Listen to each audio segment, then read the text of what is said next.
আজ রবিবার আর বিয়ের জন্য বাকি মাত্র 6 দিন। পরের রবিবার এই সময় হয়তো সানাই বাজা শুরুও হয়ে গেছে। সকাল সকাল ঘুম থেকে উঠেই আমি, কিট্টু, বদ্দি আর বাবা 4জন মিলে চলে এসেছি প্যান্ডেল দেখতে। এসেছিল আমাদের গাড়িওয়ালা দাদা, অর্থাৎ কন্যাযাত্রী যে গাড়িতে করে যাবে সেই গাড়িটাও এই সকাল সকাল বুক করে নিলাম।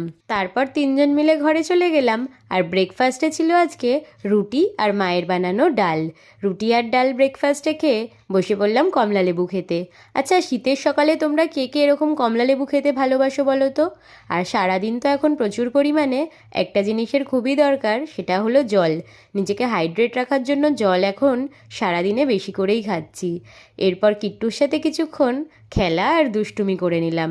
আজ একটা আইবুড়ো ভাতে গেছিলাম, আর সন্ধেবেলায় মা আর কাকির সাথে চলে এসেছিলাম পাড়ারই একটি দোকানে টুকিটাকি কেনাকাটির জন্য। আজকের মতন এতটাই। দেখা হবে পরের ব্লগে। টাটা।